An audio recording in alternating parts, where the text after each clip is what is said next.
With the excitement building for the NFL draft just 9 days away, much of our focus recently here in the world of the Seattle Seahawks has been those 5 picks in the top 92. So we've talked mostly day 1 and day 2 prospects. Today, we're going to dig deeper. We're going to talk true sleepers, players that aren't expected to go until the 3rd round. Some might not even get drafted at all. And I assure you, my guest today will have a couple of names to present to you that you have never heard before. Seahawks beat reporter Corbin Smith joining me next on Seahawks Forever. Welcome to the Seahawks Forever podcast. In-depth analysis on everything Seahawks. And now, here's your host, Dan Viens.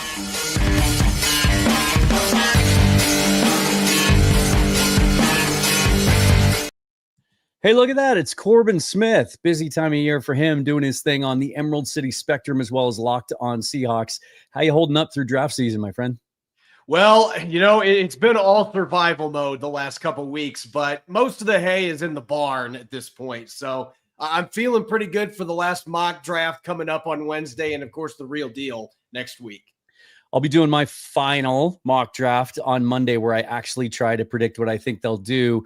By this time last year, I was pretty locked in. I was pretty settled a week and a half out from the draft that Byron Murphy was the guy that I really wanted them to take, and that was my prediction. It was the only pick I got right. This year, I have no idea. I was telling someone yesterday that I could probably give you a list of 10 names that I think could be in play at 18. How do you sit 9 days away from the draft when you look at that first pick? I've got 13 names still down for pick number 18, and I've got a handful that I'm feeling more confident about, but this is a lot different than a few years ago when they had the number 5 pick. And I was talking in January about Devin Witherspoon. I just thought he screamed Seahawks. And I think it's different when you have a top 5 pick, because you have an opportunity to get one of the real blue chippers. And I think it's maybe less so in this draft because it's so muddied together. I think there's a lot of players that are late first, early second caliber that are going to all get muddied together. So I've got 13 players still down on my list. Last year, I was down to about 4 at this point that I felt pretty comfortable with. And Byron Murphy II was not on that list because I didn't think he was going to get there. So I had eliminated him, not because I didn't think the Seahawks liked him. I thought, no way he's getting to 16.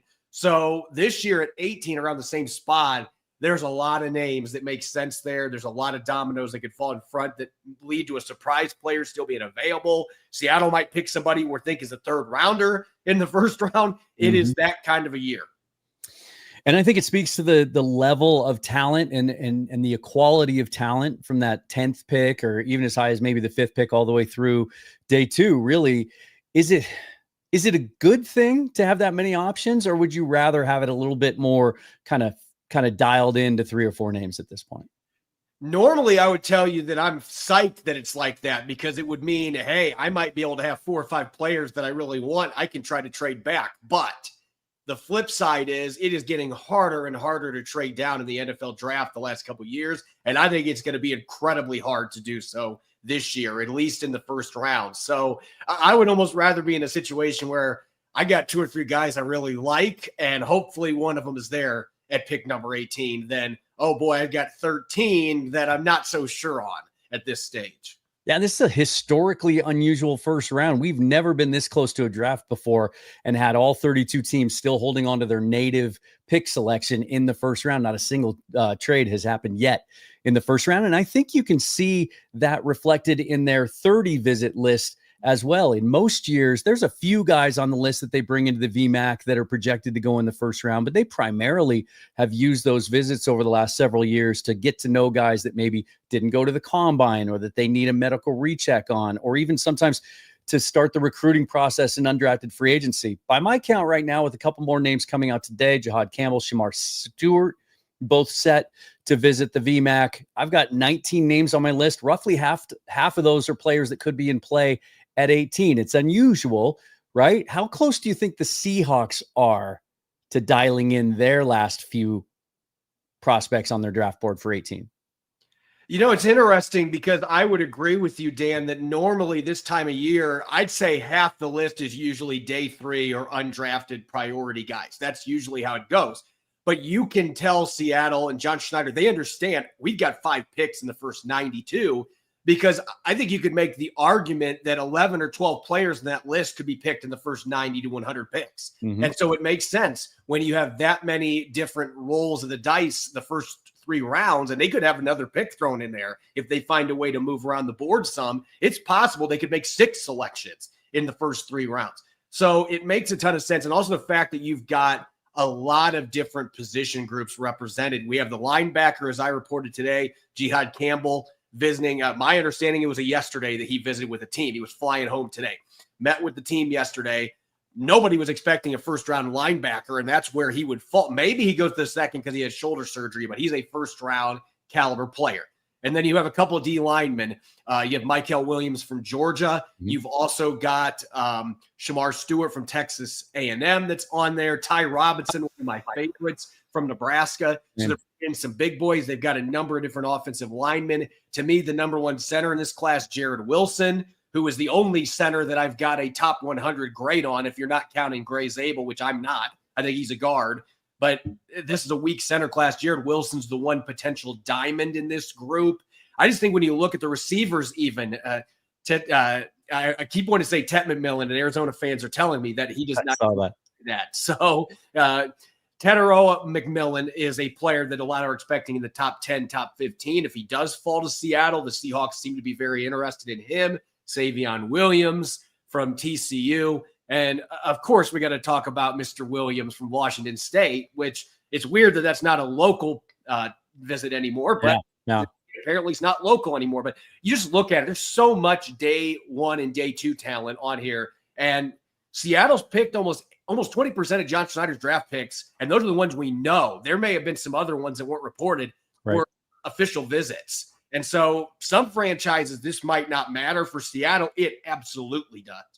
I want to touch on Jihad Campbell, who you pointed out to me today, apparently enjoys fishing, spent some time at Lake Sammamish on his visit here, already checking out the lay of the land.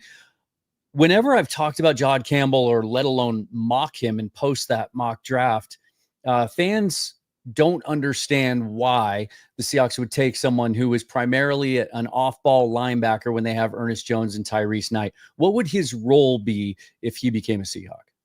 I think he'd play more off the edge than off ball. I think he would be a true hybrid, though. We are starting to see a few of these guys come from the college ranks that end up going to the NFL, and they play some off ball. They rotate over to the edge in nickel and dime situations. I think Jihad Campbell is one of those players that can handle that role. He's as good in coverage as any linebacker I've seen in the last 5 or 6 years. My biggest concern is that he gets hung up on blocks, and I don't see necessarily the instincts. It's not an effort thing. His effort is through the roof. But there are times on tape that he seems like he gets a little lost with identifying run concepts. So do I think he could develop into a 3-down off-ball linebacker? Sure. I could also see him being hell on wheels off the edge in the NFL too. I mean, this is a guy that had a 20% pass rush pressure rate last year at Alabama, and he had over 100 reps off the edge. So that's what makes him fascinating. And obviously the medical's got to check out with that labrum tear that he had surgery on last month. But he's an exciting player that has climbed up my board. I actually have him at number 55 on my big board right now just because of his injury. Right. I could see him falling into early second round territory where maybe the Seahawks can get him then. Could still be a guy if the medicals check out and goes middle of the first round too. One of those guys that's very much up in the air because of the medical stuff. All right, let's get into some of your sleepers this year. First of all, I want to ask for your definition of sleeper, because I've had some conversations online with people pitching me names of players that they think are sleepers, and they're all guys that might go in the first round or early second round. To me, that's not really a sleeper. How do you define that? Yeah, I actually have my own definition. I went back and looked at one of my Locked On episodes from a couple years ago, and so this is verbatim my definition of a sleeper. A highly talented player who may have a shortcoming or two that leads teams to wrongly drop them down their draft board or off them completely ignoring their clear NFL level strengths. So these are guys that typically are going to be middle, late day 3 or go undrafted that have clear flaws, but they also have major strengths that can allow them to be successful in the National Football League. And you give me 4 specific names, and I found it interesting because a lot of times when people equate sleepers with small school guys, just, players off the radar. They don't play on TV as much. They don't play in front of as bigger crowds, but not necessarily the case with your list. But I'm going to start with a guy that you've really been, if anyone follows you on Twitter, they're going to know. You've been talking about a guy named Addison West here for a couple of days. Oh, yes. On the tails of, as you just touched on with Jared Wilson, a center class that doesn't impress you at all and actually disappoints you by and large throughout the class. But this is a guy that played guard, has played some center, Western Michigan, 6'3", 305 pounds, 36 consecutive starts, really experienced guy. What is it that gets you so excited about Addison West?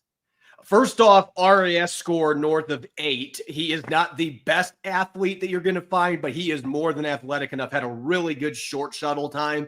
Those are things I'm looking for in a zone scheme. He was the number 1 ranked zone blocking offensive lineman by PFF at any position. You go and turn on the tape, because I always have skepticism with PFF grades. But I turned on the tape, and the only 2 games I could get my hands on were against Wisconsin and Ohio State. So I thought, well, this might not be a good representation because of the competition they're playing. Right. I've watched every Ohio State game from this past season. There was not a center in college football that played against them that was better than Addison West, and that was not his position. Jacob Gideon, who also is a sleeper, in my opinion, their real center, is a pretty darn good player and only gave up a handful of pressures last year. West had to move over to center early in that game against Ohio State. All he did was just stuff Tyleik Williams the entire game and had no pressures allowed. He's extremely athletic in terms of his football skill. He's a great zone blocker. He reaches. He gets out of his stance quickly. He gets guys turned where he wants them to go. There's some physicality to his game. And oh, by the way, he gave up 2 pressures this entire season, Dan. The guy, I don't know how he is this far off the radar. He was an All-American, the first offensive lineman that was an All-American in Western Michigan history. And he's got game tape against good football teams, great football teams. That is outstanding. Look, Addison West, this is my prediction. I think this is a guy nobody was talking about a few weeks ago. I think he goes early on day 3 because you can't tell me NFL teams don't know who this kid is. 48 pancake blocks, I read. I had a hard time believing that, but I told you. He had 2 of them in the Ohio State game. He pancaked Tyleik Williams. He plays as if he thinks that the rules dictate you're supposed to get your player on the ground. And then you mentioned some of the testing, 87th percentile for his 40 time, 96th percentile for his vertical jump, and 98th percentile on the broad jump for a guy that size. That's pretty impressive. Addison West, you guys tuck that in your cap. Then we go to the defensive side of the ball. Patrick Jenkins, a defensive lineman from Tulane, a TCU transfer, kind of an undersized guy. It looks like 6'2", 293. What do you like about him? He's just explosive. And I think in most draft classes, Patrick Jenkins would not be a sleeper because this is just a historically good defensive line class. And I think if you put him even in last year's group, he might have been getting some buzz as an early to mid day 3 guy, maybe even sneaking a day 2. I mean, he's got 13 sacks the last 3 years. He is explosive. He's got a really high pressure rate. He is just disruptive. He had 2 passes batted down in the line of scrimmage. So if he doesn't get to the QB, he'll get his hands up in the air into passing lanes. And I think he's an underrated run defender. To me, he's a 3-tech, 5-tech base end type player that might have that kind of positional flexibility in Seattle. And a lot of people are going to say, but didn't we just draft Byron Murphy for that? Look, you can never have too many guys that are super athletic and can rush the quarterback. And they lost Jonathan Hankins. This is a team that's had some changes on their defensive line. They need depth there. Patrick Jenkins is a guy that I'd be comfortable taking in the 5th round, but he might be available in the 6th, 7th, or even undrafted just because of how darn deep this class is at defensive tackle. And I said he was a smaller defensive tackle. He's bigger than Kalijah Kancey, and just about every Seahawk fan a couple of years ago in that draft wanted Kalijah Kancey in the 1st round. So maybe not as small as I had indicated. You've got a tight end on your list. In a very strong tight end class, Anthony Torres out of Toledo, 6'6", 250, 31 catches last year, 400 yards, 9 touchdowns. Yeah, this is a guy I had no clue about. And, at least with Addison West, I had some stats that I had looked at. Like, I might need to check this guy out at some point. And then I saw he was an All-American. Anthony Torres was not an All-American, but I was actually watching Toledo for 2 of their defensive players. And I just decided, I'll watch the offense and see if they have anybody. And I could not stop watching number 88 because, first off, he just looked like a different dude out there on offense with his size, and he's ripped. If you've seen pictures of this guy, he's a specimen.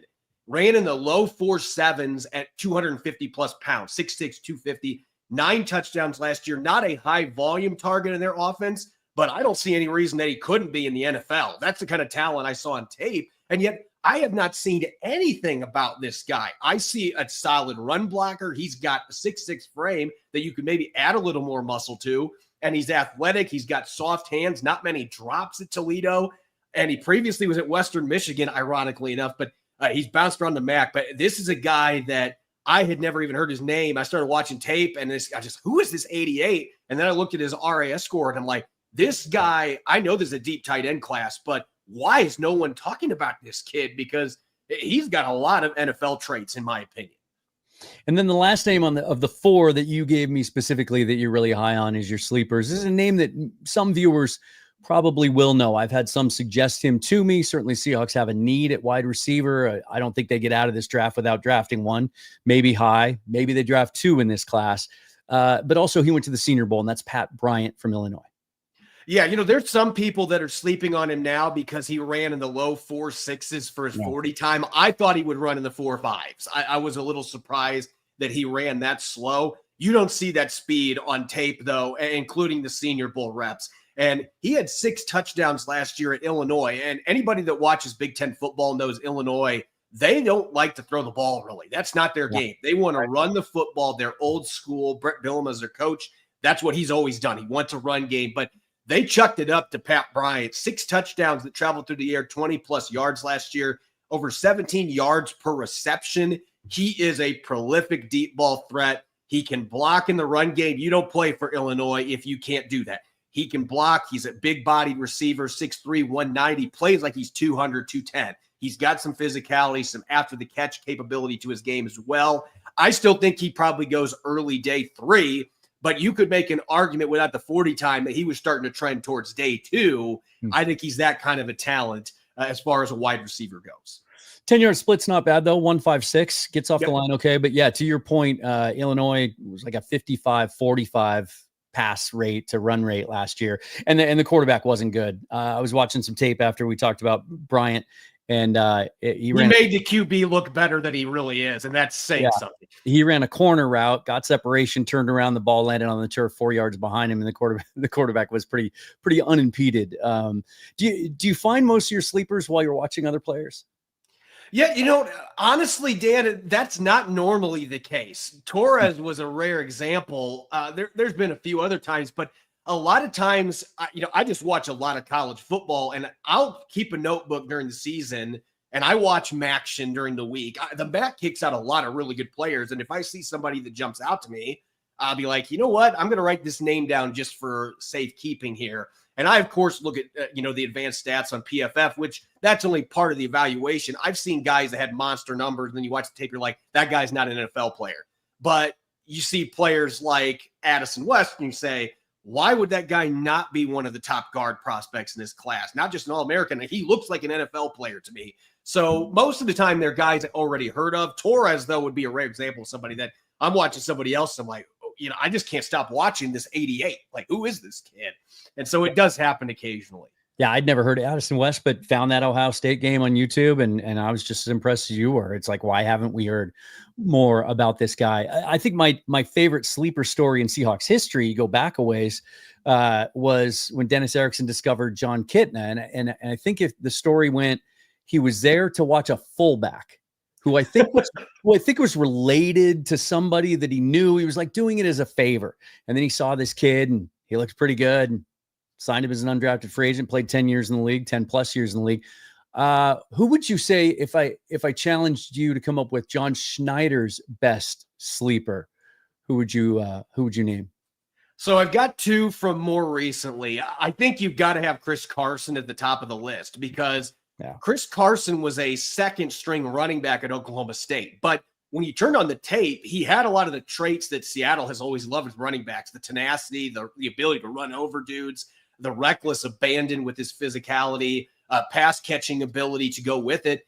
He had some injury issues. Unfortunately, that cropped back up in the NFL, but you still got a couple 1,000-yard seasons out of him. And I'm telling you, I believe it was the 2019 19 season, they had all the running back injuries. If Chris Carson does not get hurt, I think Seattle gets to the Super Bowl that year. That's how important he was to their offense. And on defense, Poona Ford. I mean, Poona Ford is the guy that has, he's only 5'10", and he's got really long arms, just a goofy build. But if you watched him at Texas, I mean, he was an all Big 12 player. He was the defensive lineman of the year in the Big 12, and he dominated again in his all-star showcase. Like, why was this guy not drafted? And it was all about those size specs, but he had so many things you like, multi-year starter. He's still in the league making good money. So I think those two. And then if you're wanting to go to the beginning, two members of the Legion of Boom have to be on this. Richard Sherman, go back and read the draft reports from all the experts talking about doesn't have enough speed, can't turn his hips quick enough,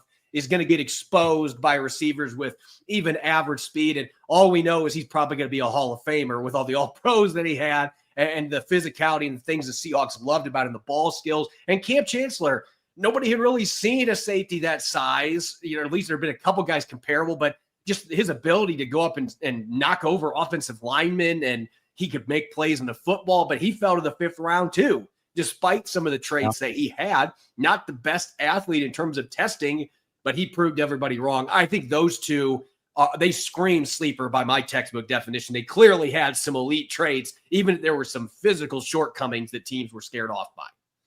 They're meeting with quarterbacks, but now with the signing of Drew Lock, there's 4 on the depth chart. We'll see if it remains that way by the time we get to training camp. But as far as the quarterback position goes, I keep looking now after the Lock signing to those 2 late 7th round picks they have, right? And when you get into that territory, now we're talking like they're trying to get their undrafted free agents locked up, and they're recruiting hard. And if there's a guy that you think maybe you're not going to get as an undrafted guy because he doesn't like the look of the competition in the room he's about to enter into, that you use one of those 7th round picks. Any quarterbacks that you would consider sleepers in this class that you really like? I think this player would have been a day 2 selection if he wouldn't have played the entire season on a torn ACL, and that's Curtis Rourke at Indiana. And I think there is a chance that he is still there in the 6th or 7th round. And when I look at the quarterbacks that have been successful in Clint Kubiak's system, they are timing-based quarterbacks that can get the ball out quickly. They have enough arm strength to make all the throws. They don't necessarily have to have a howitzer. I mean, Kirk Cousins is a great example. Kirk Cousins had 2 of his best seasons when he was working with Kubiak as a QB coach and an offensive coordinator.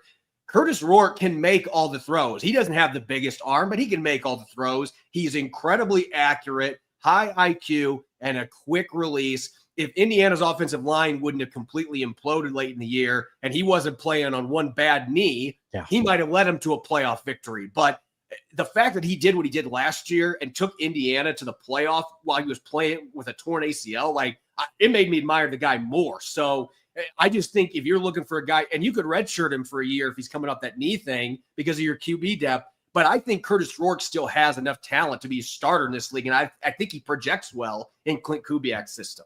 It's funny you say that, because right before we went on the air, I had just seen the video of him throwing today that his camp put out without a brace 4 months after ACL surgery. The advancements in that surgery just blow me away. I can't.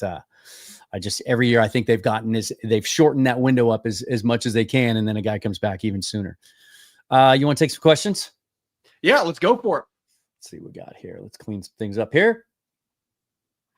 All right. What do you guys got for Corbin? Dogzilla Monster, regular viewer, thanks as always for tuning in. Is there any more weight behind all the recent nose tackle Desmond Watson draft rumors? This is the kid out of Florida. Goodness, how did anyone run against Florida with Desmond Watson and Cameron Jackson next to him? That's 800 pounds. This dude is 464 as he clocks in. Is he a legit NFL player, or is it at that weight, is he going to be too limited? Look, I love the story as much as everyone else does. I mean, who doesn't love a big dude that is athletic? I mean, he is athletic for his size, but I don't see any way that he is more than a practice squad player if he doesn't get down to at least 400 or 420. Like he's too big. He has got to get a little bit lighter somehow. And it's funny saying 400's light, but if he could do that, then there might be a role for him on an NFL team as a early down nose with his size. But I just think in the NFL, it won't matter how much space he takes up if he can't move. And I worry that against NFL teams, he's not going to be able to do that at that size. John McGrath chips in with it would be wild if they could draft Zabel and then trade up to get Campbell in the early second round if he was fall due to injury. If you had to bet today, 9 days out, given everything you said about the uncertainty and the unpredictability at this stage of this draft class and what the Seahawks might do, if I challenged you to at least just pick offense or defense, which way would you lean? For pick 18? Yeah. Oh, man. To me, it's almost 50-50 on my list because there's so much defensive tackle talent, and you could make an argument, well, then why not pick somebody later? But some of the dudes in the first round are absolute game changers. So, and I also think there's a couple corners that could make a lot of sense for Seattle that early. Maybe somebody like Jihad Campbell, if his medicals check out. Everybody wants offensive linemen. I just think day 2 is the hot spot to go get yourself guards. And maybe if you want a center, Jared Wilson might be there, but guards specifically and some tackles that could move inside. I would say receiver, defensive tackle, edge, and corner. And I would also add tight end in there if one of those top 2 tight ends is there 18. That might be a possibility too. So I'm actually leaning a little more towards defensive positions here at 18.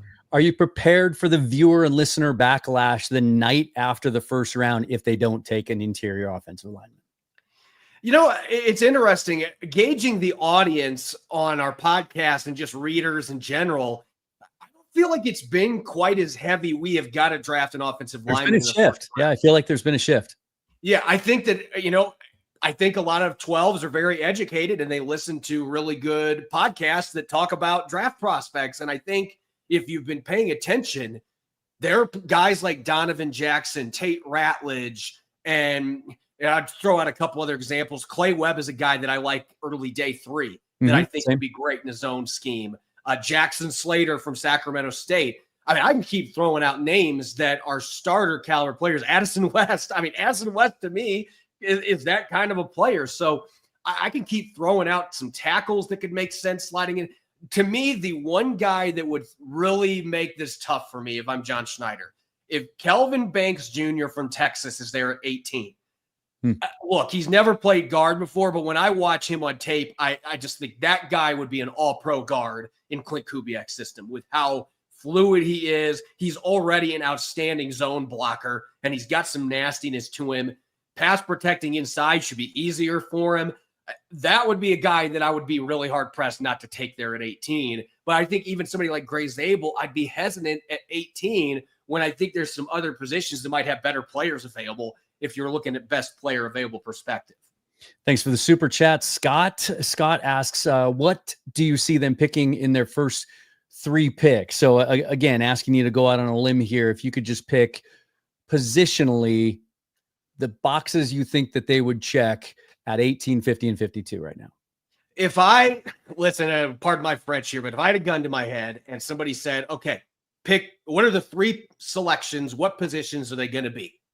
And not in any order, just 3 positions that I think could fall in line there. I would say there will be a guard in those 3 picks. I think that there is going to be a corner in those first 3 picks. And this is going to shock people because of how much I've been talking about defensive linemen, but I think receiver. I would go receiver, corner, and offensive line interior. The guard spot would be the 3 most plausible, and then DT and edge would be right behind that. I could see it be any of those 5 positions, but look, corner is a very underrated need for this football team, and I don't care if you sign Cooper Kupp. They still need somebody that can take the top off defense and has the ability to be a number 2 to Jack Smith and Jigba long-term. To me, receiver is a position that day 2 especially, they're primed to make a pick there. I like this question from John. He wants to know about Shamar Stewart and the traits versus the lack of production at Texas A&M. And I think there's some similar questions about Mikael Williams out of Georgia, who also is a 30 visit for the Seahawks.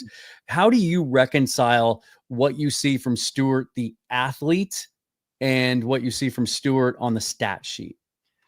These 2 guys, this is going to maybe surprise some of our listeners a little bit. I'm not high on Mikael Williams. I've got him, I believe, in the 40s on my big board. I understand the traits, and there have been some sacks, but 26 pressures each of the last 2 seasons. Like, he has not, to me, been a difference maker. Shamar Stewart, on the other hand, when I've turned on Texas A&M tape, The sacks aren't there, but everything else I'm looking for is he had 39 pressures last year. So he had significantly more of them than what Mykel Williams did.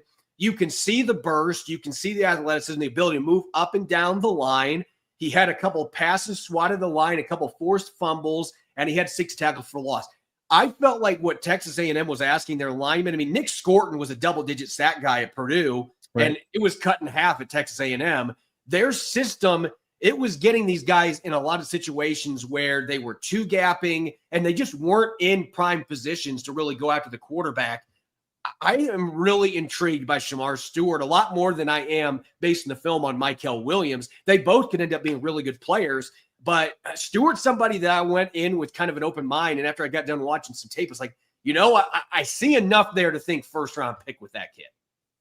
Let me ask you about something, because it came up this week on local sports radio as Matt Miller was making an appearance on Seattle Sports, does such great work for ESPN. And I'm not saying he stole it, but he wasn't the first guy that I heard this idea from. Daniel Jeremiah actually brought it up during the combine coverage about how he's surprised that we haven't seen some of these teams in the past that have a significant need for interior offensive line going into the draft, which year in, year out, usually is a pretty long list, of taking really good players who were teammates in college. So you have the automatic continuity. And Miller's suggestion was you go Jared Wilson and Tate Ratledge at 50 and 52. You plug 2 guys into 2 spots that arguably, and this is setting aside the guys that are on the roster and the whole argument that they're part of the solution, but just in a vacuum, guys that are familiar with each other.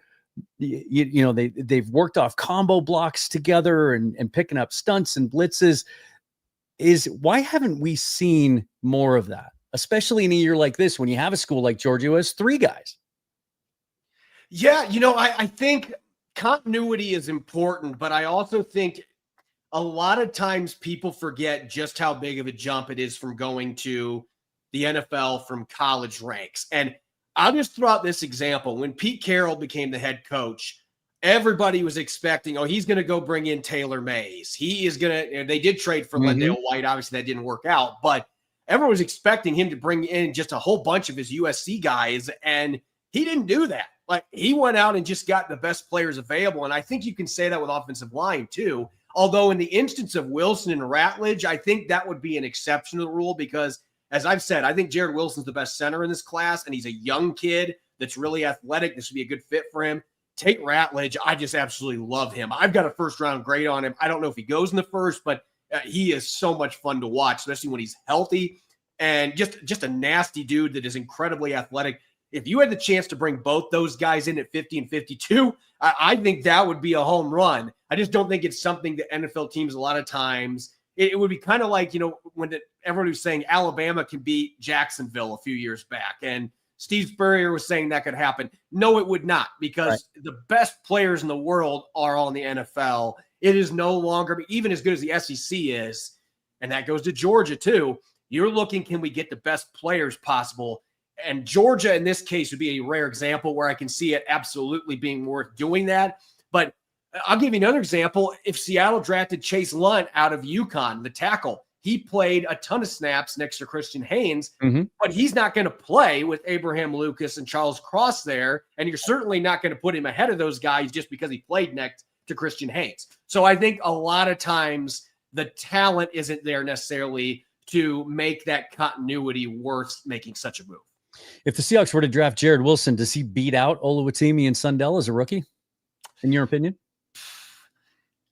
I would say yes in Seattle. I think there's only a handful of teams that I would be willing to go out that far, but it's because of his athleticism and his zone blocking ability. And he also had really good pass protection numbers. I think if you put him in a system where he's going to have to body guys up and really drive them off the ball, I would say it's going to take a year or two in the weight room before I have confidence he can do that. But I think in the zone scheme that he absolutely could come in and start on day one.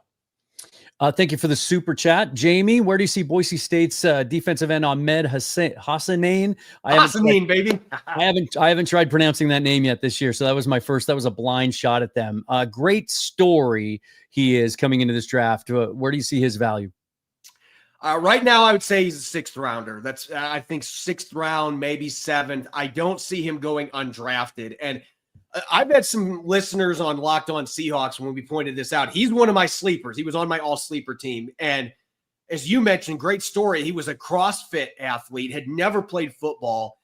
They literally, the first year they had him out on the field at Boise State, like every play, his teammates had to be like, hey, you need to do this. Like they had to try to walk him through what he was doing. And then the next year he gets double-digit sacks when he still doesn't really know what he's doing.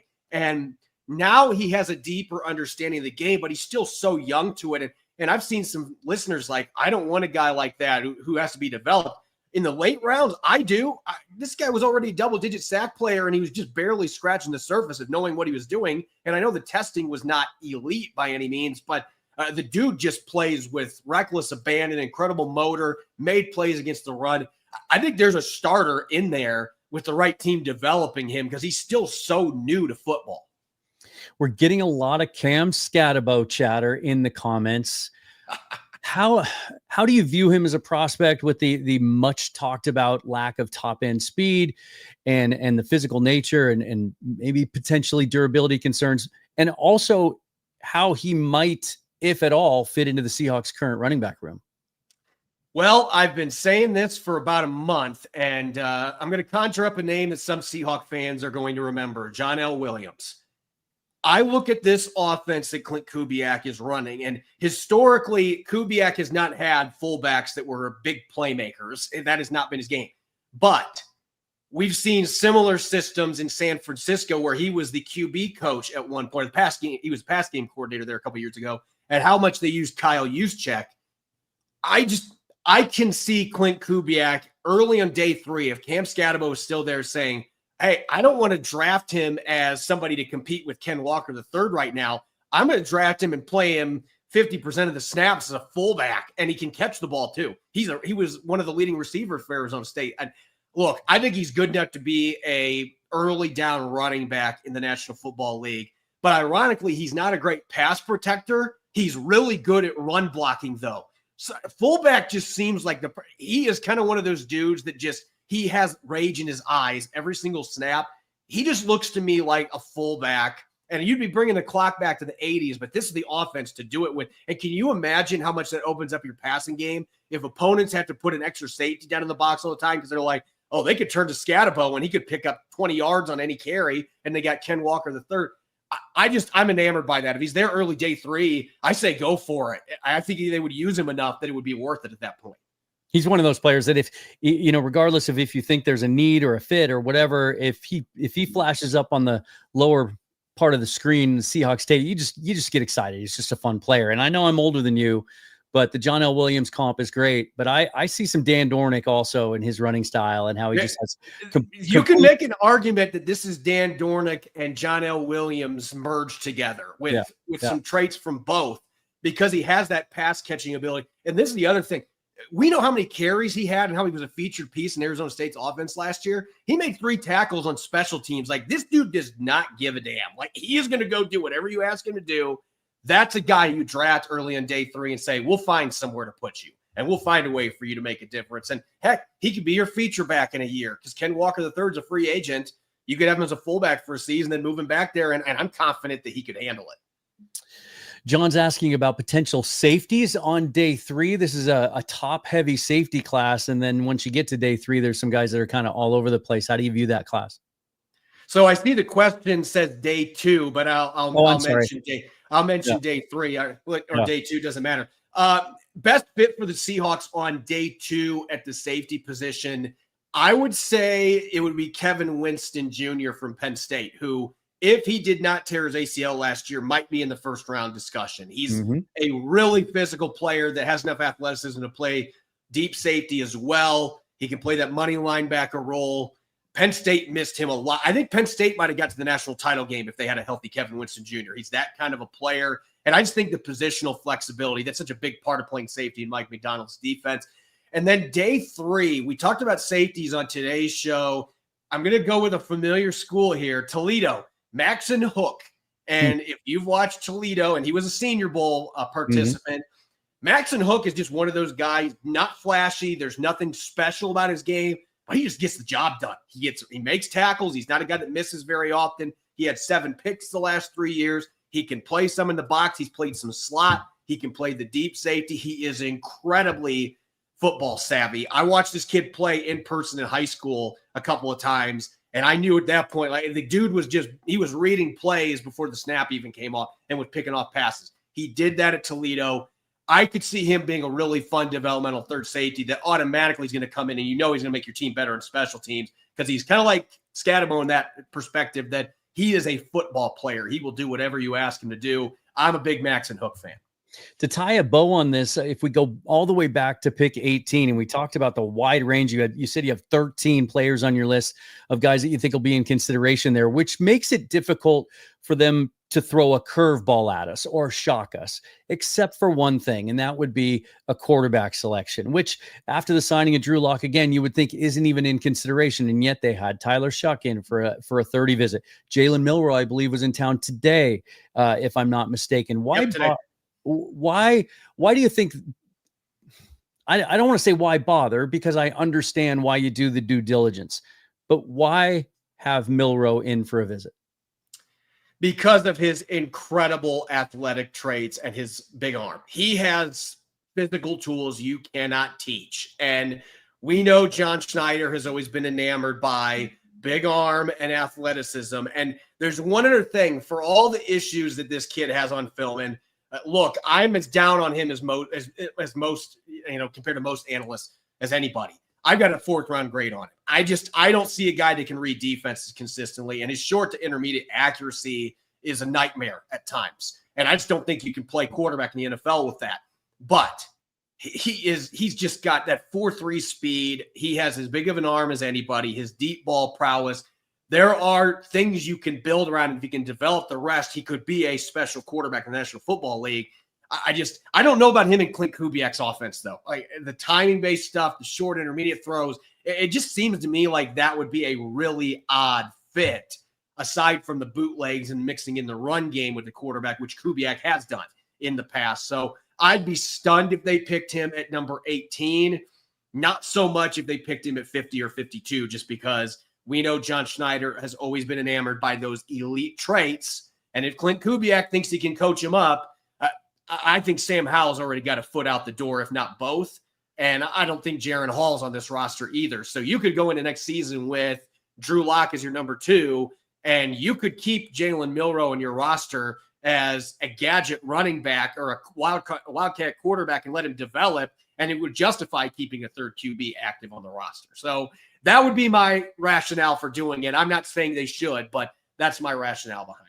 Do you think there's any potential market given this quarterback class? Maybe once you get to day 3, if a team didn't get a guy that they like, any market for Sam Howell? I think the Vikings are the team to watch out for. Minnesota needs a quarterback. And last year, before Seattle traded for Sam Howell, Sean McVay and the Rams were one of the teams that were linked to him. Kevin O'Connell previously coached under Sean McVay. I think that they would take a chance on him, and maybe it's a conditional 7th. That's the best you're going to get. But just getting anything for him, I think at this point, they wouldn't have signed Drew Lock if they had confidence that Sam Howell was going to be the guy. Yeah. So I think they're going to be trying to see if there's anything there. I would not be shocked if they roll into the season with him on the roster and he ends up getting cut because he's got a $1.1 million cap hit. It's not like he's a super expensive player. So there's a lot of different options that could happen there. And then I guess if there was another, to go back to that word curveball that might happen, there are some veterans that potentially might be available in trade over the next week and a half. You know, going into the draft last year, we heard a lot coming out of the San Francisco 49ers camp. Was Brandon Ayuk going to get traded in the first round? Was Deebo Samuel going to get traded? Neither of those happened at the time.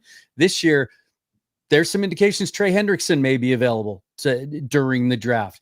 Jalen Ramsey today, it was acknowledged by Chris Greer in Miami, is up for grabs, is on the market and available from the Dolphins. Could you see the Seahawks using some of that cap space that they have and maybe pulling off a bigger swing for a vet? Not for either one of the two that you mentioned. I don't see them being interested in trading for Hendrickson and then having to turn around and pay him. And look, Jalen Ramsey is still good, but he's not great anymore. Seattle would just be better off drafting Siobhan Revel or Jahdae Barron or one of these guys early if they're having concerns about the cornerback spot. I don't see them making a trade for either one of those guys. The two names I'm going to throw out there, though, I'm actually going to throw out three. There's two that I think are more likely and one that would just be kind of on the periphery. The two from Cleveland. Look, the Browns signed Tevin Jenkins. I would suspect they want him to start at one of those guard spots, but that means you got to move Joel Bitonio or Wyatt Teller. And I know there are Seahawks fans saying, Wyatt Teller, what he did to Uchenna Nwosu last year, there's no way they would make that trade. I guarantee you Uchenna Nwosu would be telling John Schneider, yes, do it, because he wants to win. And I still think Wyatt Teller, he was still a well-graded zone blocker last year, and I think the quarterback play made the entire offensive line look worse than it is. You could still get another 3-4 years out of him. Joel Bitonio is near the end of his career, but he's still a solid player. You could trade a day 3 pick, I think, and get Joel Bitonio, and the cap hit's not that big that you're going to have to take on. And the X factor here, I don't know that New Orleans would entertain this, but Cesar Ruiz had his best season as a pro last year in Clint Kubiak's offense. He was a subpar run blocker his first 3 years in the league. Last year was a really good zone blocker in that scheme, still only 25 years old. Seattle would have to give up more, I think, to get a younger player that's got several years under contract, but I think that would be a move that would absolutely put this offensive line over the top. If you put him with an incoming rookie on day 2, I think that could be a move that really gets this offensive line going in the right direction. I don't know that he'd be available. I certainly don't expect Eric McCoy, the center for the Saints, to be available, but Ruiz would be one I would at least call about for the cap-strapped Saints and see if there's something that could be worked out.